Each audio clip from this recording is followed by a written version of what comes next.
अगले एपिसोड में हम देखते हैं कि साउची कुबरी से मिलती है और वो उसे पूछती है कि तुम दोबारा टोटाइस कैसे बन गई, और कुबरी उसे बताती है कि बॉडी टेम्परेचर बढ़ जाने की वजह से वो फिर से टोटाइस बन गई है। तभी कुबरी उसे बताती है कि वो 2018 में है और साउची उससे कहती है कि टाइम ट्रेवल के अकॉर्डिंग अर्थ पर 2021 होना चाहिए था, और कुबरी उसे बोलती है कि स्पेसशिप के टकराने की वजह से हम 2018 में आ गए हैं।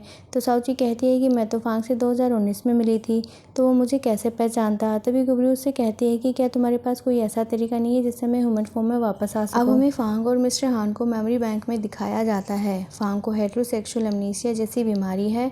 मेमोरी बैंक में वो साउची की इन्फॉर्मेशन निकालने आए हैं। मिस्टर हान फांग से कहता है कि मैंने आपके मेमोरी बैंक में आपकी लाइफ में आई हुई सारी गर्ल्स की डिटेल को अपडेट किया हुआ है। अब साउची एक कैफ़े में आती है जिसकी ओनर मिस चाय है। 2018 में आने की वजह से वो उसे पहचान नहीं पाती है। साउची मिस चाय से आइस का बकेट मंगवाती है और सब कुछ स्टॉप करने के बाद कुबरी को उस बकेट में डाल देती है। बॉडी टेम्परेचर नॉर्मल होने के बाद कुबरी अपनी ह्यूमन फॉर्म में वापस आ जाती है। अब कुबरी अपने होम प्लैनेट में सिग्नल भेजने का ट्राई करती है, पर सिग्नल डैमेज होने की वजह से ऐसा नहीं हो पाता है।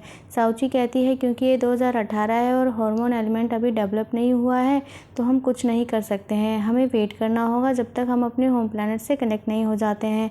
तभी कुबरी साउची के सफ़ायर रिंग को स्कैन करती है और कहती है कि इसमें अर्थ के किसी ह्यूमन का हार्मोन है। तभी साउची कहती है कि अर्थ पर आने के बाद मैं सिर्फ फांग लैंग से मिली हूँ, तो ये उसी से कलेक्ट हुआ होगा। और तब दोनों खुश हो जाते हैं और कहते हैं कि हम इस हार्मोन को कलेक्ट करके घर जा सकते हैं। तभी कैफ़े में कुछ लड़के आते हैं और साउची सोचती है कि मैं इनसे भी वो हार्मोन एलिमेंट कलेक्ट कर लेती हूँ, और वो उनके सामने डांस करने लग जाती है। कैफ़े में जितने भी कस्टमर्स होते हैं साउची सबके सामने डांस करके हार्मोन कलेक्ट करने की कोशिश करती है, पर ऐसा कुछ नहीं होता है और मिस चाय उसे देख लेती है। मिस चाय उनसे कहती है कि क्या तुम स्पाई हो या पास के कैफ़े वालों ने तुम्हें भेजा है, मैं उनसे तुम्हें ज़्यादा पैसे दूंगी, तुम लोग मेरे लिए काम करो। तब साउची कहती है कि हम स्पाई नहीं हैं। अब मिस चाय के पैसे मांगने पर उनके पास कुछ नहीं होता है और वो स्पाई के 2 पीस उन्हें पकड़ा देती हैं, लेकिन मिस चाय उन्हें वहाँ से जाने नहीं देती है और अपने कैफ़े के बर्तन धोने में लगा देती है। अब दोनों हार्मोन एलिमेंट कलेक्ट करने के बारे में सोच रहे होते हैं कि फांग लैंग से हार्मोन कैसे कलेक्ट हुआ, बट बाकी से नहीं। तभी चाय वहाँ पर आ जाती है और वो दोनों वहाँ से गायब हो जाते हैं। अब साउची फांग से एक पार्किंग में मिलती है और वहाँ भी डांस करने लग जाती है। इतने में फांग की तरफ गाड़ी को आता हुआ देखकर वो सब कुछ स्टॉप कर देती है और फांग को बचा लेती है।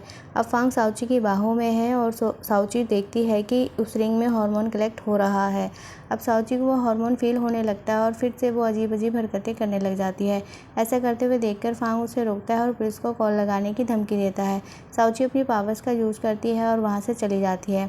फांग मिस्टर हान को कॉल लगाती है और सारे सिक्योरिटी गार्ड्स को रिप्लेस करने के लिए कहते हैं।